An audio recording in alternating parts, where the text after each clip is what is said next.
Good Friday to you. Hope your weekend is off to a great start. Thanks for joining us on More Sports and Less Levine, the Weekend Winners Edition. I'm Dave Bacon. The 6-3 Browns are getting ready to host the NFC East leading Eagles at First Energy Stadium. Browns are 3-point favorites. Now, the Browns ran the football very effectively with Nick Chubb and Kareem Hunt doing the work last week against the Houston Texans. As the game wore on, the Browns, with Chubb and Hunt, wore down that Texans defense. Eagles head coach Doug Pederson and defensive coordinator Jim Schwartz know exactly what to expect from this Browns offense coming up Sunday. It's our biggest challenge of the season in the run game. And how well we stop the run is going to go a long way to how well we play in this game. We're an outstanding run team, probably the best two running backs we faced this year. Not just the best two on a team, but the best two overall. Great balance, great power. They know what they want to do in the run game. Nothing sort of takes them out of it. There's not a whole lot you can do scheme-wise that, forces them to do something else. They're going to run it. Doesn't matter what your look is. And they're going to take that attitude of if you have an unblocked guy, our running back's going to try to run over them. So it's going to take everybody. It's not just the defensive linemen. It's not just the linebackers. Our corners are going to have an outstanding game defending the run. There's some carryover to like San Francisco. There's some similarities in what the run game is. We have to do a good job on stopping that zone stretch and taking their power run games. They're a good contact running team. And like I said, both of those guys, Hunt and Chubb, are both outstanding running backs, and it's going to be our biggest challenge of the year, and we need to be up to that challenge. It's real important. It's a dynamic, explosive run game that they have, and it's a kind of a two-headed monster with those two running backs. And it's something that our defense will have their hands full, Sunday with it. But then offensively, yeah, I agree. You got to make the most of every possession, every drive, and if they want to shorten the game, then we have to capitalize on that offensively, and we know that, and we just can't keep making mistakes and shooting ourselves in the foot or turning the ball over, or the things that have kind of plagued us all season. So we're aware of that, and got to make the guys aware of that as well. With that outlook, sorry, Brett, just to follow up. With that outlook, though, does that put more pressure on you, or does that make you want to put up more shot plays, or does that make you want to have a little bit longer drives and kind of own the clock yourselves? Yes. Doug Pederson, Eagles head coach. Obviously, he had some ties with the Browns as a player. Jim Schwartz was a young defensive assistant under Bill Belichick back in the 90s. Now, Pederson alluded to the fact that the Eagles have had some struggles this year. Turnovers, penalties, self-inflicted wounds. They also have had a habit of falling behind early and trying to play catch-up. It's frustrating. Don't get me wrong. It's frustrating to start slow and, sometimes, like you mentioned, fall behind in games. And I don't know what the numbers are, but I know we're not doing terrific early in games. And offensively, that's something that we need to study, and we need to look long and hard. And, is it one little thing that's costing us a drive? Is it, certain plays? Is it, I think a lot of it just comes down to execution. And, we can have 10 guys doing the right thing. And if, I miss a throw, or one guy, one little thing can kind of derail a drive and kind of set us back. That's stuff that we got to take care of, especially early in games, and be better with. Okay, Browns fans, this one might be a little scary. Carson Wentz, Eagles quarterback, has a familiarity with Andrew Zendejo, and he feels that might give him an edge against one of those Brown safeties who seems like he's struggled pretty much all season long. We practiced against Zendejo for a while, and a lot of respect for him. Played him before, practiced against him for a while, and now going up against him this week. A lot of respect for him as a player, and he's kind of a ball hawk. He's kind of all over the field, and loves to disguise things and really mix up coverages and make, like I said, disguise things really well. So a lot of respect for him, but it can help. You learn kind of that player's mindset. You learn how they, how aggressive they like to be or not aggressive in certain cases, and so that can definitely help. And I'm excited to compete against him for sure. Again, that is Carson Wentz, Eagles quarterback. Browns favored by 3 at home against the Eagles. This one will not be an easy one. Time for us to step aside, take a quick time out. We've heard from the Eagles. Time to check in with Browns beat reporter Dan Labbe. He is the Browns beat reporter here on cleveland.com, as well as in the pages of the Plain Dealer. He's up next on More Sports and Les Levine, the Weekend Winners Edition. Stay with us.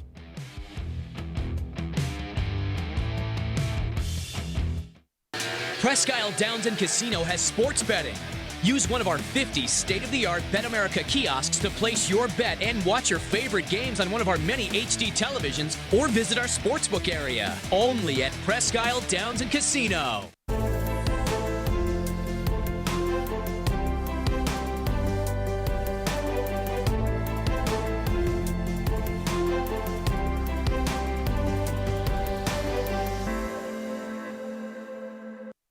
Do you like Ohio State football? Would you like to get information from me, Doug Maurice, about Ohio State football without having to look at my face? We have got the plan for you.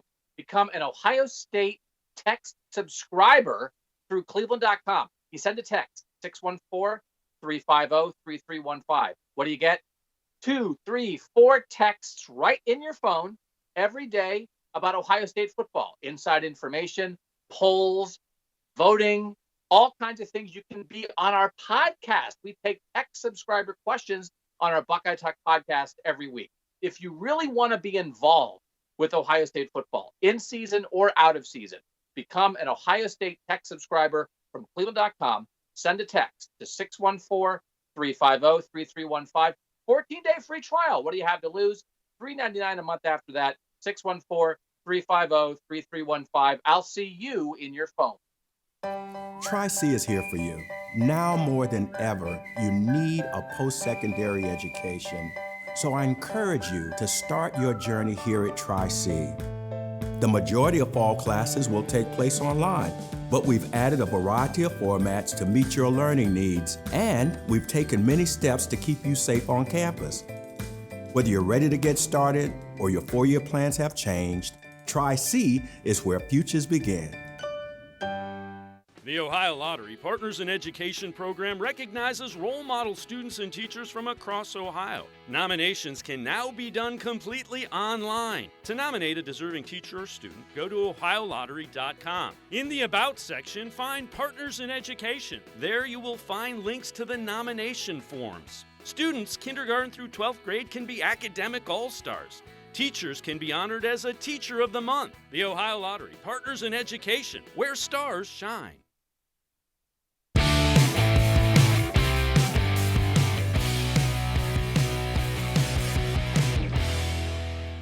Welcome back to More Sports and Les Levine, the Weekend Winners Edition. We continue to look at that Browns-Eagles matchup. Browns a 3-point favorite at home. Time to flip sides and look at the Browns side of things. When we do that, we welcome in Browns beat reporter here on cleveland.com, as well as in the pages of the Plain Dealer, Dan Labbe. Dan, as always, appreciate the time. Let's start on the offensive side of the ball. How impressed were you with Wyatt Teller back in that offensive line and kind of mauling defenders again in the Browns' run game? There was a part of me that thought, man, are we really making this big of a deal about a right guard? But yeah, we should have made that big of a deal about a right guard, because when he came back, you could just see the difference in that run game. And of course, having Nick Chubb back helped as well. But you go back and watch some of those plays and his ability to just get out in front and lead the way. And then you combine that with the guard on the other side and Joel Bitonio, who was plowing through some holes on his own. It just really opened things up for this football team. The other thing you saw is a shared run game with both Kareem Hunt and Nick Chubb, and a cumulative effect, because in that fourth quarter, they were able to really dictate what they wanted to do and run the football effectively. I thought Kareem Hunt looked rejuvenated here in this game, and I think a big part of that was having Chubb back and him getting healthy. Both those guys looked healthy, and it's funny to watch them both run, because they do run very differently. Chubb is kind of that explosive. He'll break the big one like we saw on that very last run, and Kareem Hunt, I always say whenever he touches the football or gets a carry, there's like 5 guys on him instantly, but he just drags them for about 8 or 10 yards. So they're just very different runners, and of course we know the skill set Kareem Hunt brings, and when you can just have Nick Chubb pound the football for 3 quarters, and then like they did in this game, start handing the ball to Kareem Hunt in the 4th quarter, it's really hard for a defense because that's another 1,300-yard rusher coming onto the field, and not many teams can say that with their backup. And really, an interesting stat that surprised me when I noticed it earlier. Nick Chubb still leads the NFL in 20-plus yard runs with 7, and he's missed 4 games. That shows you just how good he has been this year. And we saw it all on display on that last run. Chubb is the kind of guy who it might take 3 carries. That first carry will go for 2. That second carry will maybe he'll lose a yard or go for 1 or 2, and then he'll break a big one. And that's really the type of back that he's shown he can be. And that last play in particular, when he ran out of bounds at the 1, they almost stopped him in the backfield and got the football back. But he turned the corner incredibly quickly. He always amazes me with his athleticism because he's really he's a big back. And when you see him run, his agility, his ability to turn the corner, his speed in the open field, it's always surprising no matter how many times you see it. And he displayed it all on that last run. Conditions were not favorable to throw the football again with the wind. In fact, the game delayed a half hour. Rain expected again at First Energy Stadium. How much do you think the conditions have dictated that the Browns aren't going to throw the football or weren't going to throw the football? Or is it a factor of, there's no need to do it if you're running the football effectively?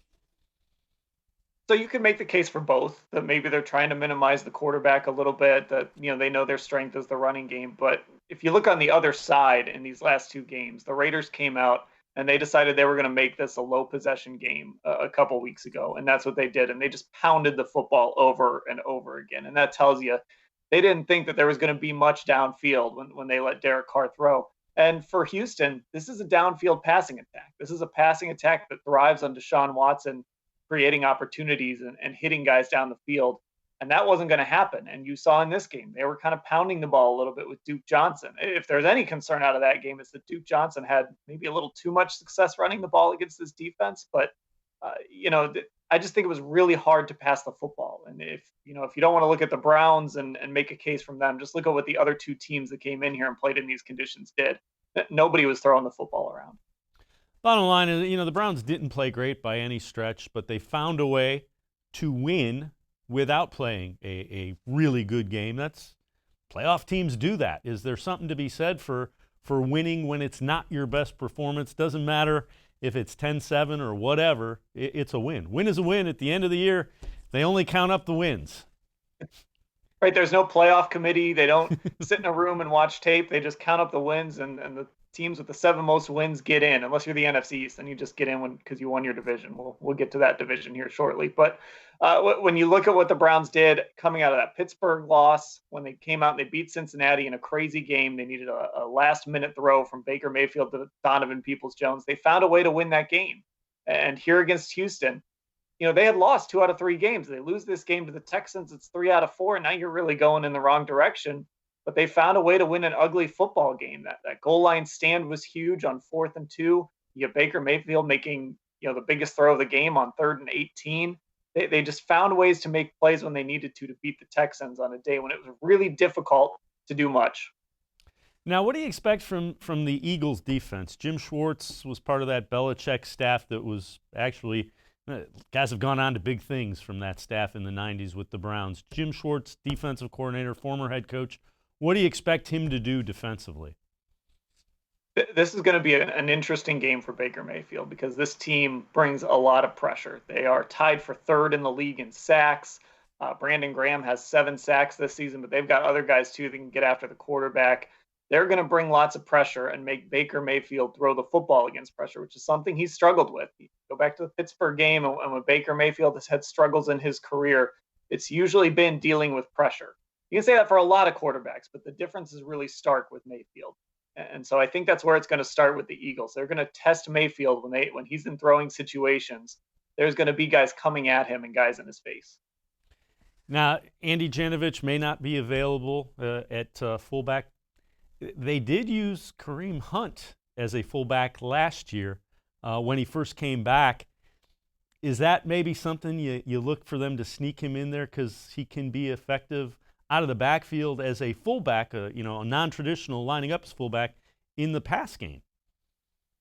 I mean, if there's one criticism I have of kind of how they've run this offense is that we haven't seen enough of those two guys on the field together. I think that would cause a lot of problems. Now, what they would probably say is they want to keep each guy fresh. So they don't want these guys playing a ton of snaps together for the first three quarters. They want to be fresh in the fourth quarter like we saw against Houston and we've seen in other games. But maybe this will force their hand a little bit, and you will have to see Kareem Hunt lined up as a fullback, or maybe you'll see them get a little more creative, splitting guys out wide. Maybe they'll use a tight end back there a little bit. I don't think they're going to just call Johnny Stanton up from the practice squad and give him all of Andy Janovich's snaps. They're going to have to get creative. And if there's one thing this coaching staff can do with big personnel, it's get creative. I mean, they'll put 3 tight ends on and spread everybody out. So I'm not real worried about finding ways to use guys, but maybe this is the opportunity to finally push the issue a little bit and get both your running backs on the field together. You bring up a pretty good point. You have to be really impressed with the way this coaching staff has handled everything. First year head coach Kevin Stefanski, look at the offensive line with Bill Callahan. It's been a very nice departure from what we have seen, just in the way games have been called, managed, those kind of things. And it feels like Kevin Stefanski is willing to lean on guys. There's not division in there. It's not Freddie Kitchens versus Todd Monken. It's, Bill Callahan is one of the best offensive line coaches in football. So I'm going to let Bill Callahan coach this offensive line and make them great. And, oh, by the way, if I need help, I can walk down the hallway and knock on his door and ask him questions. I'm going to let Alex Van Pelt work with Baker Mayfield. He's really been a guy that hasn't been afraid to kind of spread out the workload and delegate, and then also give credit when credit is due to those guys. Kevin hasn't been a coach who's, looking to talk about what he's done and what he's accomplished and the fact that he's 6-3. He really spreads it around and kind of trusts his coaches and his players and gives them all the credit. So he's been really great in that regard. And with all the adversity, with COVID stuff hitting him, and now everybody's going into these intensive protocols, this team is prepared for all of that stuff. So it bodes well for them moving forward. Without question. Dan Labbe, Browns beat reporter here on cleveland.com, as well as in the pages of the Plain Dealer. We're going to step aside, take a quick timeout. We will flip sides of the football. We'll talk Browns defense, Eagles offense, when more sports and less lean. The Weekend Winners edition continues. Stay with us.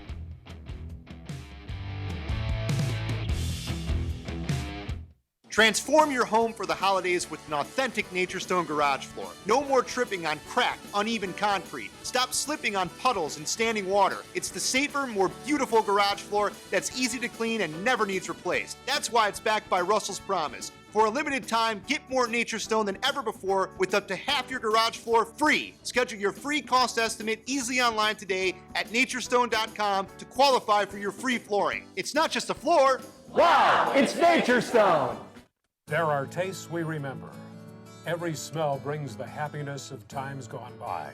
Experience this every time you walk into Gallucci's Italian Foods. Whether you need lunch on the go, a catered party, or that perfect blend of wine, meats, and cheeses, Gallucci's has exactly what you're looking for. Straight from Mama's Kitchen for old world traditions or original experiences. From the tastes you remember to new flavors you'll never forget. Gallucci's is a tasty branch of your family tree. When it comes to selling you a mattress, most retailers are handing you a long line of extra steps that drive up costs and create confusion. At the Original Mattress Factory, we simplify the mattress shopping experience by building mattresses and box springs in our own local factories and selling them direct to you. It's short, sweet, and simply makes sense. So experience more than just the mattress store. Experience an original, the Original Mattress Factory.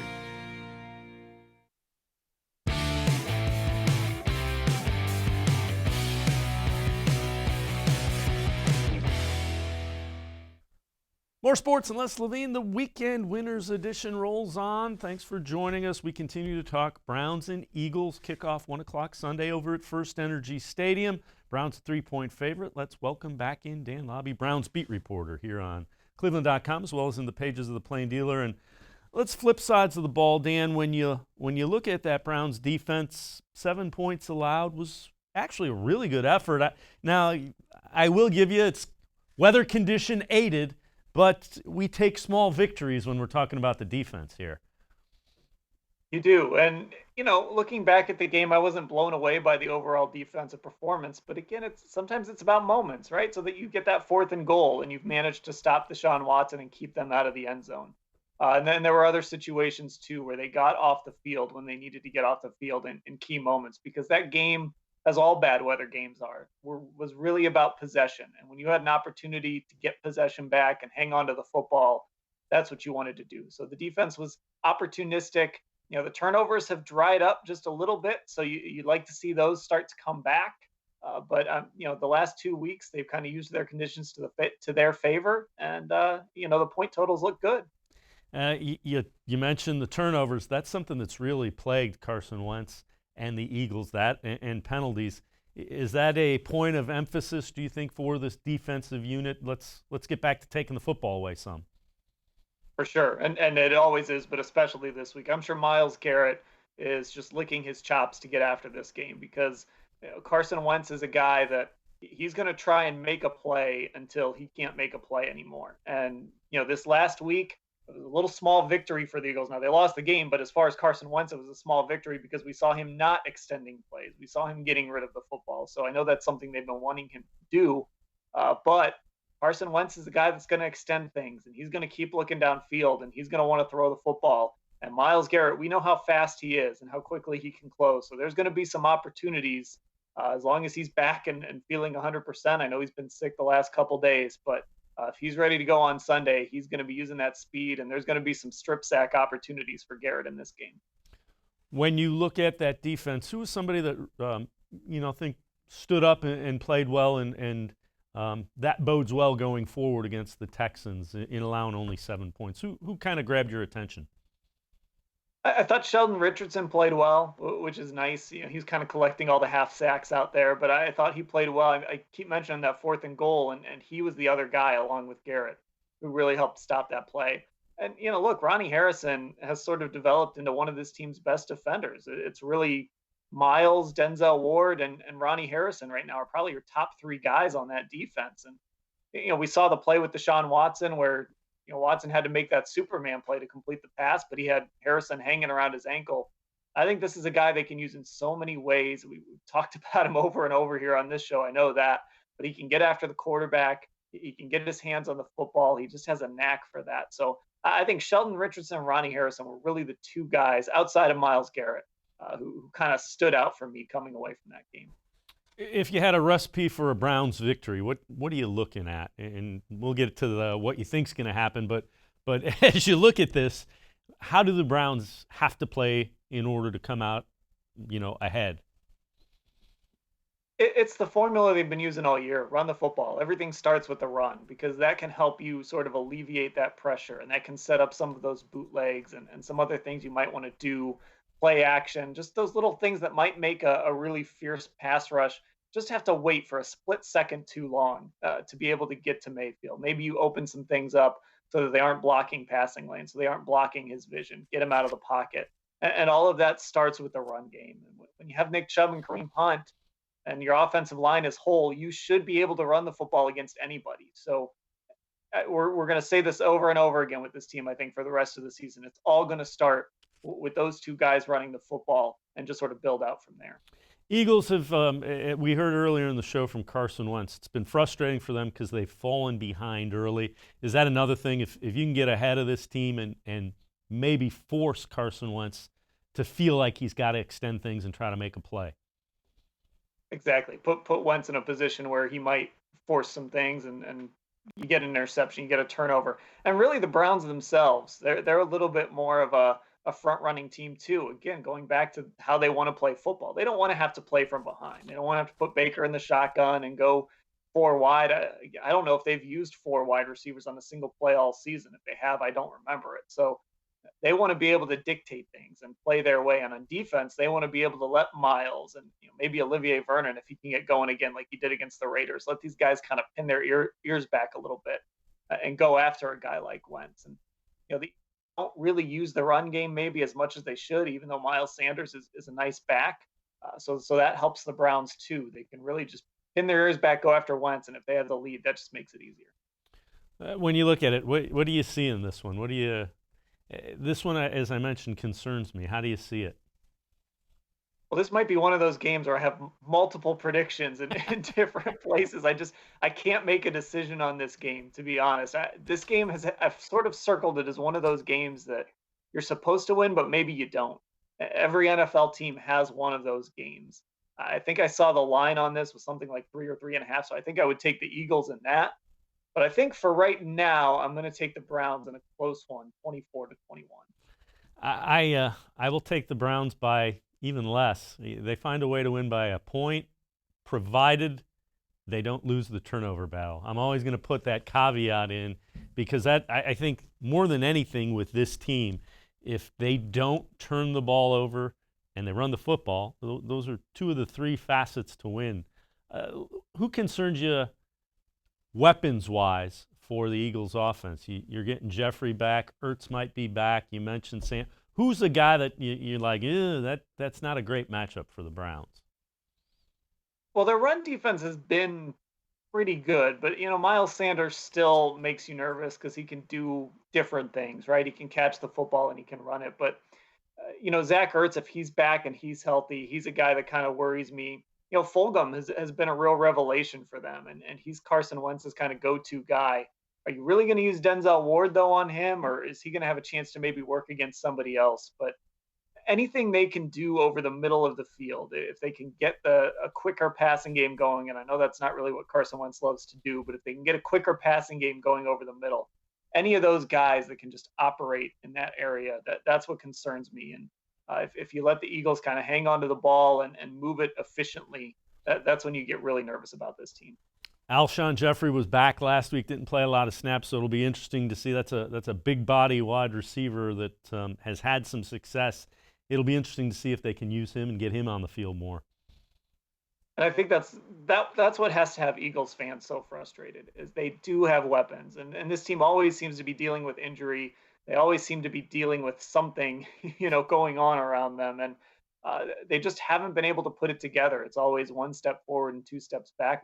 They lose to the Giants on Sunday, and now they've got to come to Cleveland. And this is a super important game for both football teams. The Browns have some opponents playing really tough games, some teams that are right there in that 6-3 mess of teams in the AFC, and the Eagles, 3-win team, but they're still on top of the NFC East. So they're trying to hang on and win that division. So this is a big game for both sides.